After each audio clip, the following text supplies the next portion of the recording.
Hello and welcome to DigFinVox, Voices in Digital Finance. I'm your host, James DiBiasio. If you like what we're doing at DigFinVox, please like, share, subscribe, do all that internety stuff. Help us bring more traffic to the program. Big question is, as banks are looking to provide instant services, particularly in payments, but in all kinds of ways, to a clientele that now just expects it to be real time, how is their legacy infrastructure managing to keep up? My guest today is Roland Brandli, head of Payment Control Center at SmartStream Technologies in Dubai.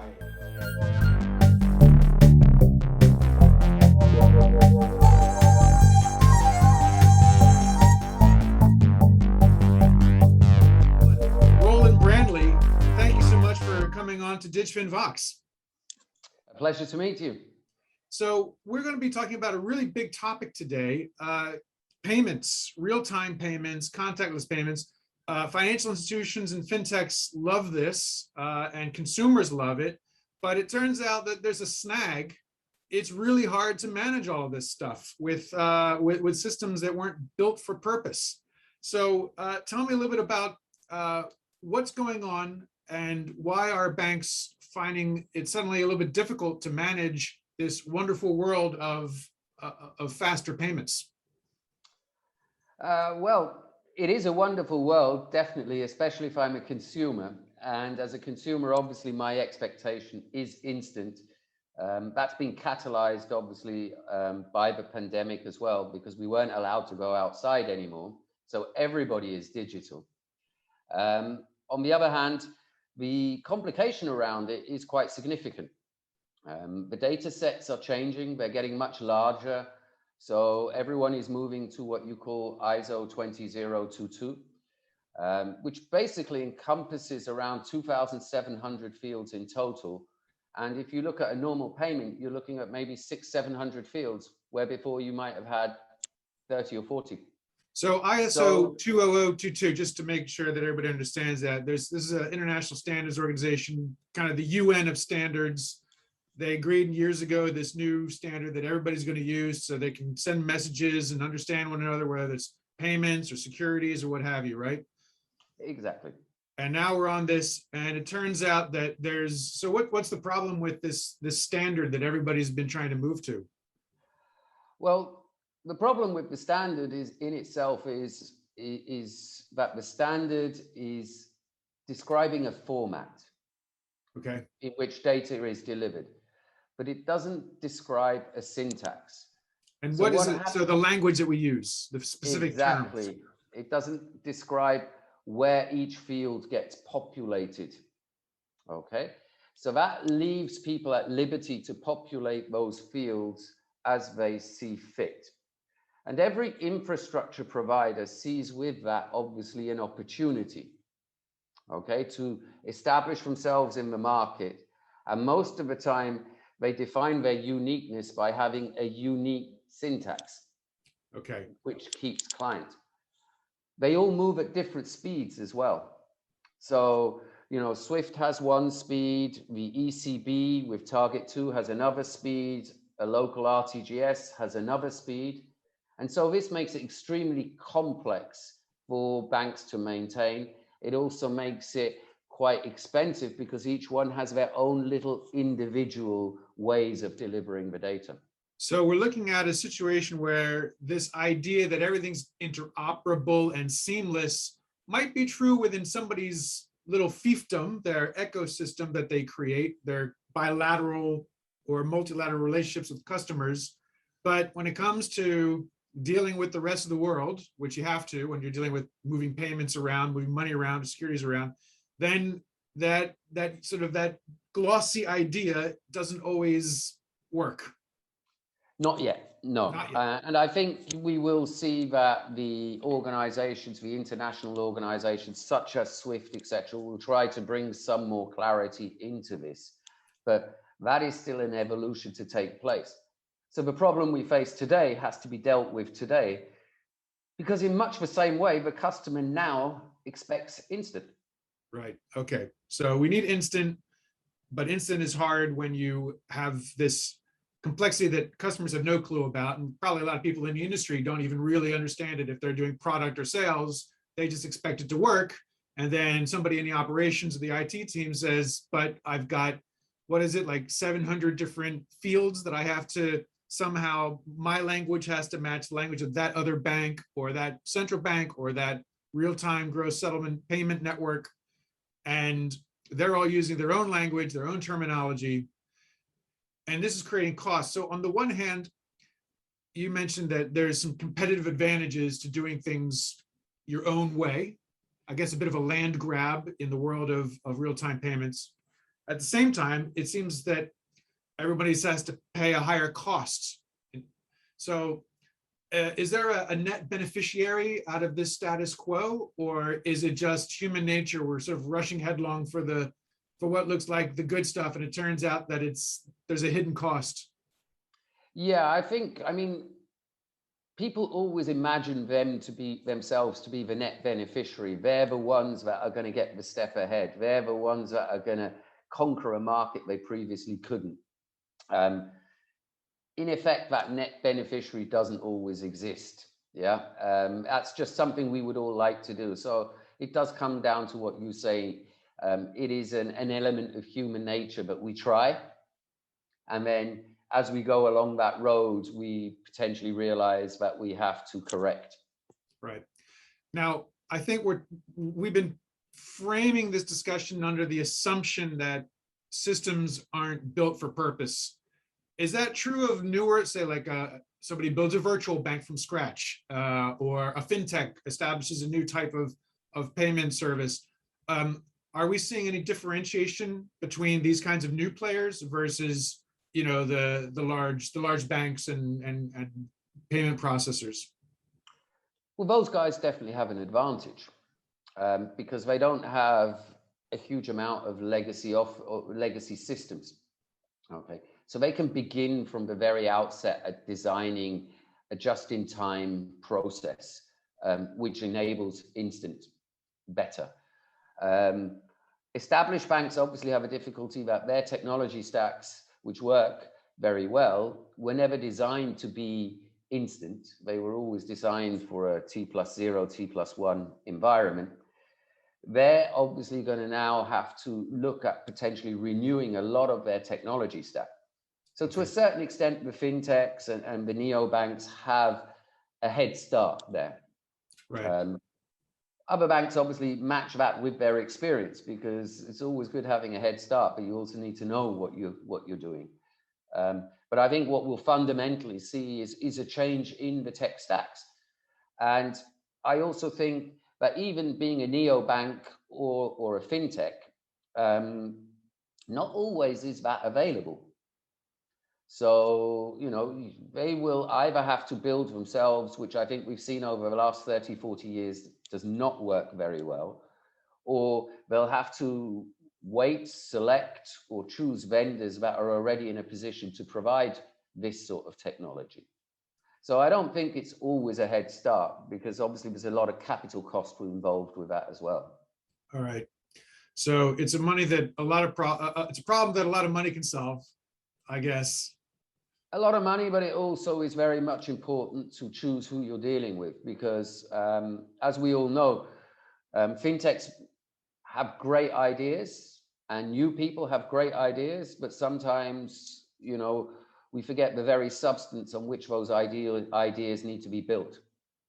So I can talk about simple processes where today I speak to users, they don't really understand that the process they're conducting is because it's a regulatory requirement. If they don't do it, they'll lose their banking license. They're not even aware of that, because that was how would you say, a theme, a subject 30 years ago. Right. And we're still living with what was important 30 years ago. Well, the regulations, I mean, double entry bookkeeping hasn't changed. Right. That's 15th century. Exactly. So, yeah, you know, certain principles don't change. So no matter how great your ideas are, you still have to manage to keep those paradigms. Yeah. So to that extent, then legacy systems have been around, and I often talk to banks or insurance companies or whomever whatever the topic is. And they often come up against this problem. I mean, they've been rubbing up against this problem about legacy systems probably at least for the past 10 years. And it's been very, very difficult for anybody to really move the dial. I often will be told, oh, well, just plug in like a middleware solution, some sort of like bus that sits in the middle, and I just plug in this spaghetti worth of wires on one end and another spaghetti bowl of wires on the other end, and presto, it works. For real-time payments or anything that's instant, is that a solution? No, I don't think it is. It just makes it more complex. And I think that is the change. Yeah. We literally are at a turning point in technology in banks. So we had that once 20, 30 years ago when we started off with what is now legacy systems. But the world has changed drastically in the last 10 years. Yeah. So a middleware would only really serve to make it even more complex whilst not really addressing the problem. Okay. Yeah. I think we literally are, it's a bit like also, I like the car industry because it is very much ahead of its time. It's a bit like saying, all right, so we're now going to take a petrol car, take the engine out and put in an electric engine. Doesn't work, right? You're going to have to build the platform, everything from scratch.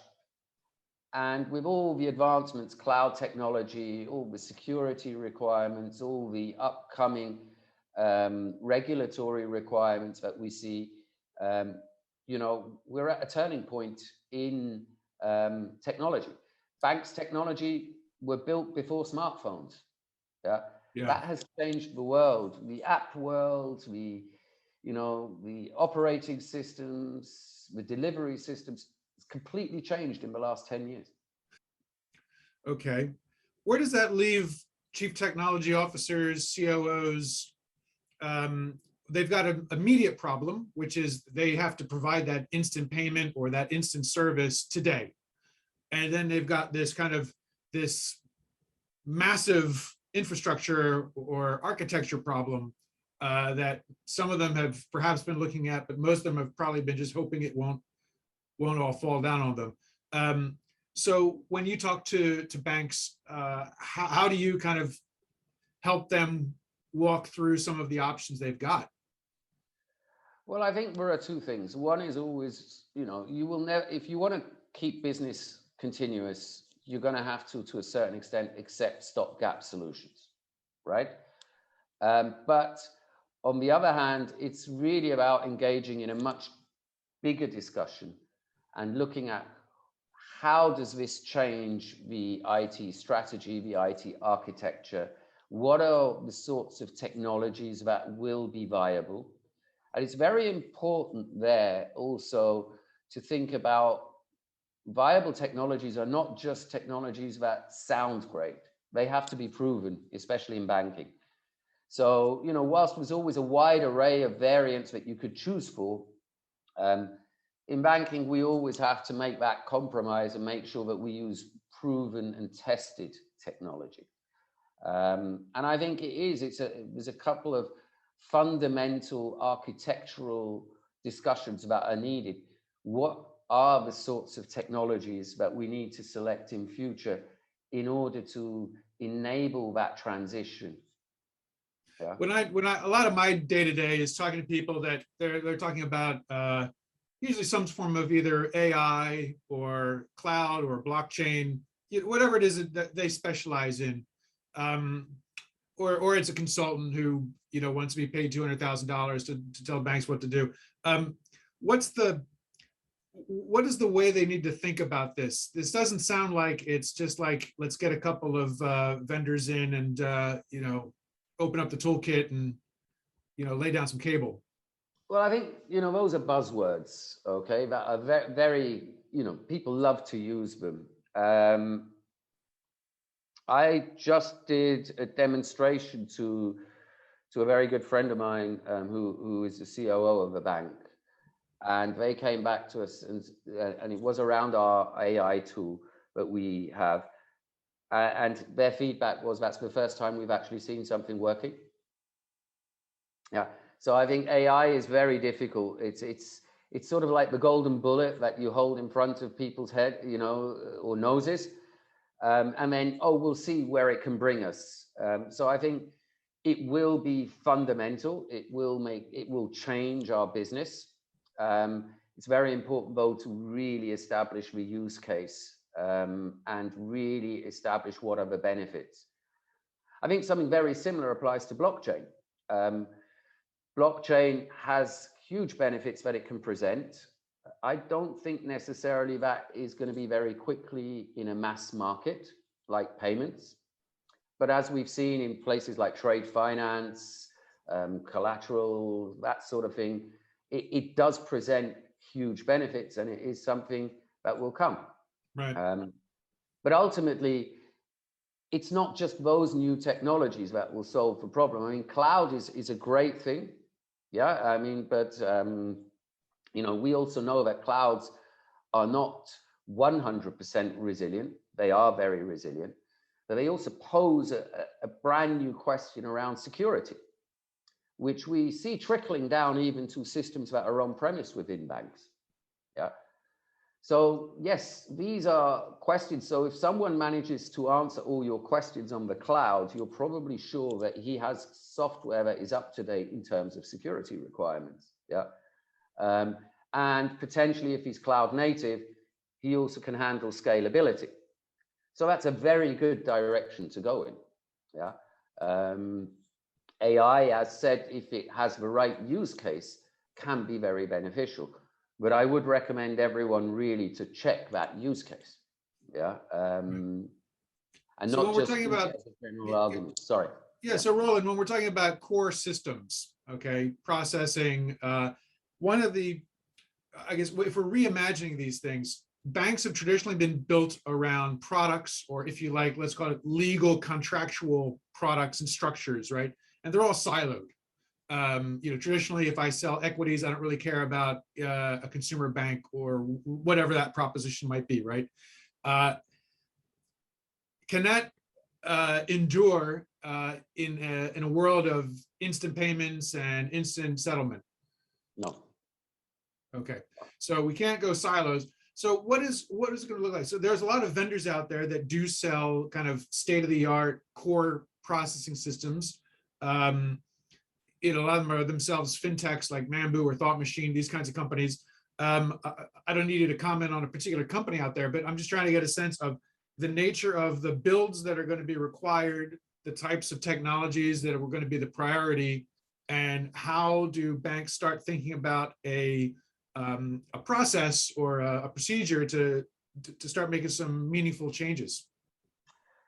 So I think what you're looking at is really a transition to a much different type of production. Okay.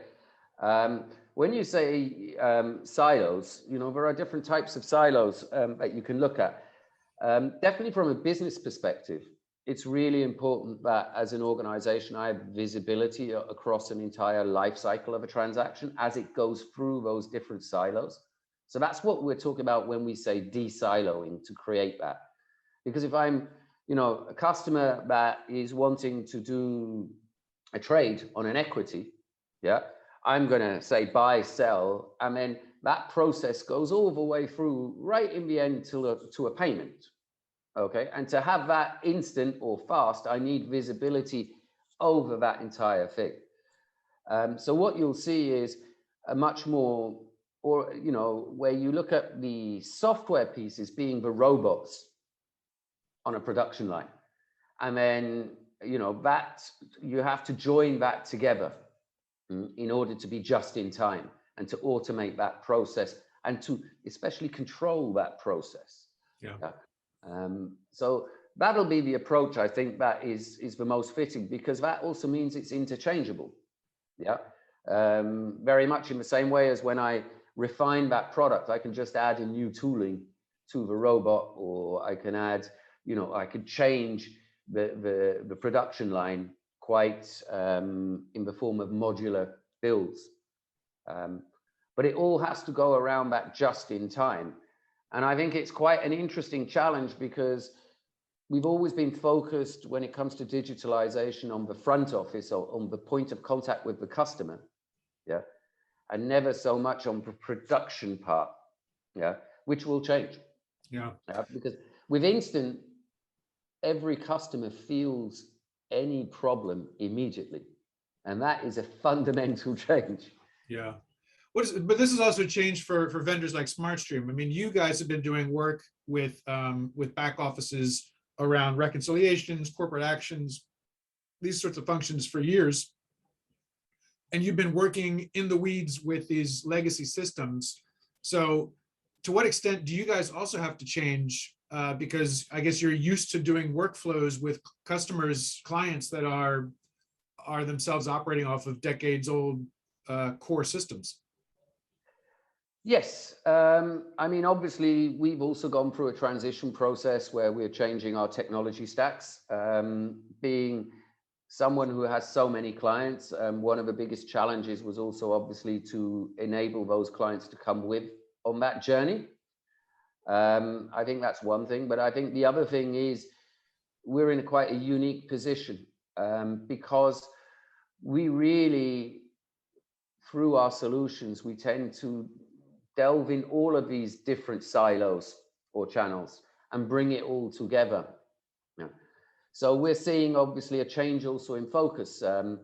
Through, as an example, our reconciliation products, we can actually say we have some of the best quality data in a bank generally. So for us also the change is how do we make that data available to other processes within the bank? How do we, not only ensure that it's correct and that it's being conducted in a timely fashion, but how can we use that to improve other processes? So it's very interesting, and I think we'll see, I always have said for the last 20 years, there are two fundamental systems that you need in a bank. One is a core banking system, and the other one is a really good control layer around it. Those are the ones that don't change very often. Yeah. And when we talk, and just to make sure I got it right, when we've been talking about the core system needs to change, but the control layer itself, what's the main thing that has to happen there? Well, it has to be more flexible. It has to be more adaptable so that it's faster to bring in new controls, because obviously, speed is of the essence. But it also has to be much easier to integrate. Yeah. Right. And again, that's where technology plays such a big role, because things like APIs on technology that was built 20 years ago is very difficult to do. APIs on new technology is extremely simple. Right. So as banks do more embedded banking or open banking models, ecosystem type plays. So it's not just the instant. Instant is, I guess, the thing that's challenging them right now because it's sort of people expect it. But then as they build out new ways of working with customers, other people in the universe, then these questions will just get even more intense. They do indeed, and they become much more complex. You mentioned the word spaghetti before. Yeah, a control system is maybe not spaghetti, but it's more like an octopus with its tentacles reaching around to all other systems. Yeah, and also then you have, one of the advantages of ISO 20022 is you have a huge data set now, which is available, which you should use, because we all know data is the new gold, right? And, that is where a control system, because it has verified that data, can be of absolute paramount importance. It's sheer coincidence, but we're having this conversation the day after Facebook and the entire Facebook empire was out of action for about 7 hours. A bank can't afford to be out of action for 7 minutes. What lessons should we learn if a big tech Silicon Valley giant like Facebook can have such a massive problem, and we've got a situation where old legacy systems are increasingly fragile, increasing pressure to meet these instant demands? What does a CTO or a Cisco officer need to keep front in mind so that as they make these shifts, they don't accidentally create more problems? Well, I think, it's really very apt that you mentioned it, and it was actually on the tip of my tongue a couple of minutes ago. I think there's one thing we have to differentiate. A product like Facebook, Instagram, WhatsApp, etc., is a very big system, and it's all proprietary, owned by obviously Facebook. When you're looking at things like clouds, and that's where you're referring to, about fallouts, then you've got the likes of AWS, Google, Azure. Yeah, they focus obviously very differently, and especially in their financial arms, I think there is much less likelihood of that happening. Yeah, so I do think it's important to choose again the partners that you choose to use cloud with. You also have an option, obviously, of using a private cloud, which is potentially the middle way. And I think, it would be false to say that is automatically a danger that a system goes down for 7 hours if a bank moved to a cloud. Nonetheless, it is something that can potentially happen. Yeah.